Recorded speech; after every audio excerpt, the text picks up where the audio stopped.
Shalom, shalom, shalom, shalom, peuple de Dieu. Nous sommes très contents de participer encore dans notre mission habituelle. Aujourd'hui, je suis évangéliste Boniface Matenda.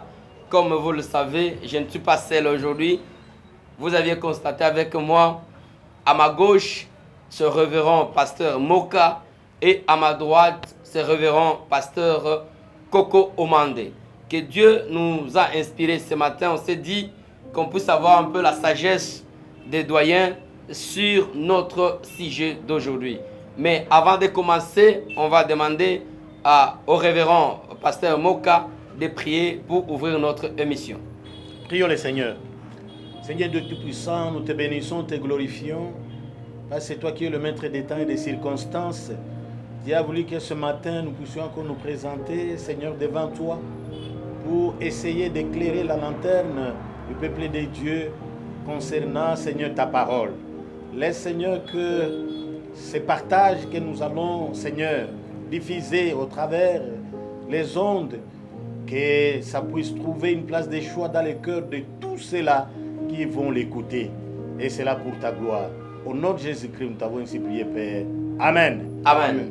Je disais, aujourd'hui, il y a un autre décor. L'évangéliste Boniface n'est pas seul aujourd'hui, mais il est entouré avec ses pères. Mais nous voulons entrer en profondeur sur quelque chose que Dieu nous a soufflé ce matin. On voulait parler sur l'avantage de la crainte de Dieu. La crainte, quel est l'avantage de la crainte de Dieu? Et on va écouter nos pères qui va nous expliquer un peu, est-ce que la crainte de Dieu, ça se limite seulement d'entrer au ciel? Est-ce que sur le plan matériel, physique, spirituel, il y a des dégâts? Est-ce qu'il y a des avantages? Et c'est là, on va donner la parole au révérend pasteur Moka qui va introduire notre émission. Pasteur, le peuple de Dieu voulait savoir quelque chose. Oui. On attend seulement, les gens parlent la crainte de Dieu, la crainte de Dieu, la crainte de Dieu. C'est quoi d'abord la crainte de Dieu? Merci beaucoup pour la question. La crainte de Dieu englobe beaucoup de choses, mais nous pouvons le résumer en disant que la crainte de Dieu, c'est la sanctification. Amen. La crainte de Dieu, c'est chercher la volonté de Dieu. Amen. Quelqu'un qui craint Dieu, c'est celui-là qui cherche la volonté de Dieu. Et celui qui cherche la volonté de Dieu doit se sanctifier. Tout converge à la sanctification. Voilà un peu en bref ce que nous pouvons dire à ce qui concerne la crainte de Dieu. Et je voulais vous rappeler un peu, pasteur Coco Mande, il est professeur aussi. Il faut savoir ça. Prof, alors, est-ce qu'il y a quelque chose à ajouter? Le révérend dit d'abord, la crainte, c'est savoir obéir à la parole de Dieu. Savoir marcher selon la volonté de Dieu. Est-ce qu'il y a le contraire de ça? Est-ce que vous pouvez ajouter quelque chose? Il n'y a pas le contraire par rapport à ce que le révérend Moka venait de dire. Exactement, c'est ça. Et ce qu'on peut ajouter, c'est-à-dire quelqu'un qui craint Dieu, ce n'est pas une crainte qu'on va avoir un châtiment. Hein, parce que souvent il y a aussi, Absolument. quand on craint un volet, on peut craindre Ouais. aussi un volet. On peut craindre aussi un kidnappeur. Mais la crainte qu'on donne ici comme orientation, c'est-à-dire c'est quelqu'un qui obéit à Dieu. C'est quelqu'un qui aime Dieu. Et vis-à-vis, n'est-ce pas, de cette relation et communion profonde avec Dieu, il pratique ses commandements. Il est dans la volonté de Dieu. Et je vous assure, il y a beaucoup de bénéfices. Je pense que voilà un peu un élément que je voulais compléter les référents dans ce sens. Maintenant, prof, Oui. vous avez soulevé quelque chose qui m'a étiqué, qui m'a bousculé un peu. Oui. C'est quoi l'avantage de craindre Dieu? C'est quoi l'avantage? Non, non seulement on doit parler d'un avantage, mais il y a plusieurs avantages. Voilà. Alors je peux parler d'un élément. C'est la Bible dit quoi? Que ceux qui craignent l'Éternel ne sont privés d'aucun bien. Wow. Ah voilà. Donc, quand tu marches dans la crainte de Dieu, Il y a la richesse qui va suivre. tu es rempli de tout le Oui, bien du monde. évidemment, évidemment. Parce que cette crainte-là attire la bénédiction de Dieu. Rien ne manque à ceux qui le craignent. Rien. Et Oh. Dieu est précis dans ce sens-là. Oui. Est-ce que vous comprenez un peu? Oui, oui. Cela veut dire celui qui marche selon la volonté de Dieu, Bien il sûr. est le privilégié de Dieu. Absolument. Absolument. Il est celui-là qui va bénéficier des bienfaits de Dieu.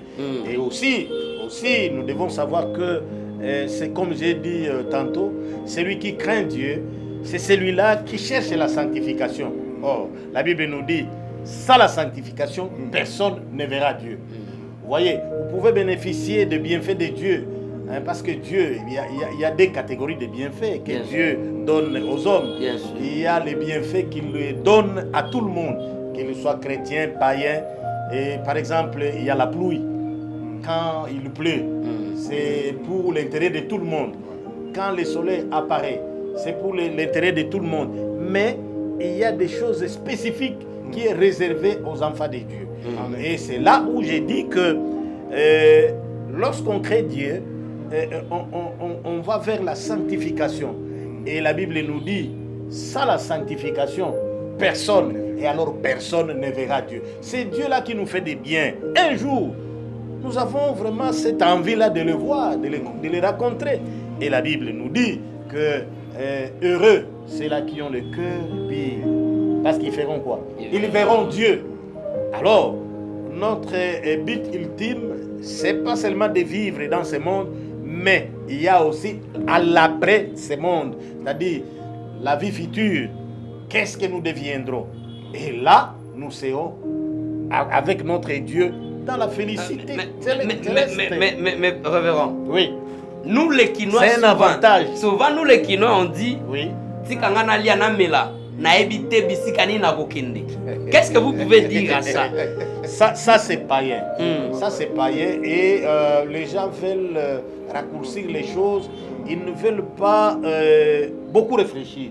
Quelqu'un qui réfléchit, il peut se poser la question d'où je viens, qu'est-ce que j'ai fait et où est-ce que j'irai. C'est-à-dire, l'homme a son passé, son présent et le futur. Alors, le passé, nous connaissons quelque chose. Le présent, là, c'est nous. Et le futur, personne n'en connaît. Sauf Dieu seul. Alors, lorsque vous craignez l'Éternel, c'est Dieu-là. D'ailleurs, Jésus lui-même avait dit, je suis le chemin, la vérité, la vie. Alors, là où nous allons, personne ne connaît là-bas. Mais quand on a Jésus, on a déjà ce chemin-là. Mais ça, je pose au... Et quand on dit que non, Toli à Tomela, et Soukawana, non. La vie ne se limite pas seulement à ce que nous vivons. Mais prof, j'ai suivi un serviteur de Dieu, nous dit, il a épousé ça, je ne sais pas encore, j'ai oublié le verset biblique.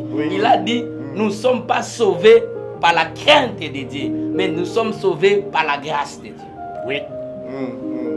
Ma question, est-ce que quelqu'un peut être sauvé par la crainte? Je prends l'exemple. La personne qui a été crucifiée ensemble avec Jésus.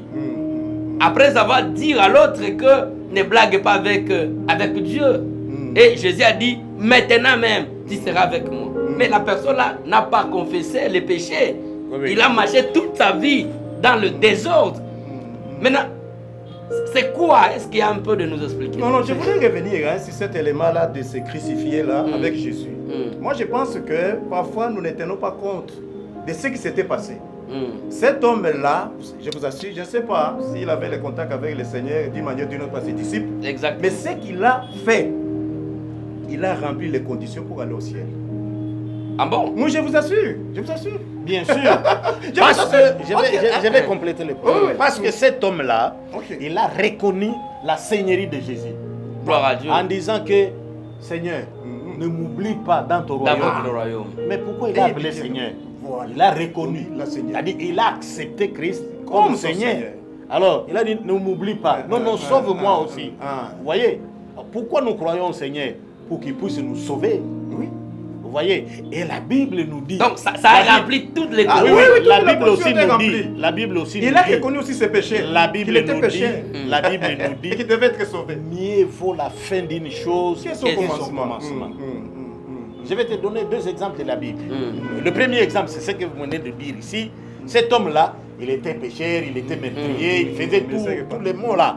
Mais à la fin, il s'est repenti et il est parti avec Christ. Mais voyez un peu Judas, un des disciples de Christ. Il était avec Christ, il voyait tout ça. Mais à la fin, qu'est-ce qui s'est passé? C'est ainsi que parfois les gens, quelqu'un peut être un soulard, il fait tout, il ne connaît pas Dieu, mais ne les juge pas. Ces dernières heures-là, tout peut changer. Nous qui avons pris ces dieux-là, qu'il me pardonne, j'accepte Jésus-Christ comme Seigneur et Sauveur, et après, il s'en va. Celui-là, vous allez dire qu'il va aux enfers? Non. Non, Non. au paradis. Parce que Une heure avant la mort, mieux une vaut la minute faire avant la d'une chose mort. que son commencement. Mais alors, ce que j'ai toujours dit, il ne faut pas attendre ces moments-là. Pasteur, si tel est le cas, alors, moi, si je vois que je vais mourir, j'accepte Christ. Est-ce que tu connais de quelle mort tu seras? Voilà.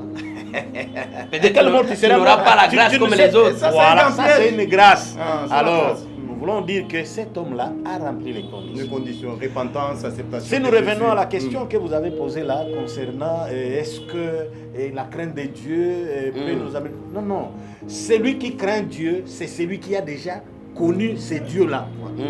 Quelqu'un qui ne connaît pas Dieu ne peut pas le craindre. Ne peut pas le craindre. Donc, Pourquoi j'ai dit ça? automatiquement, tu es sous la grâce. Oui, oui.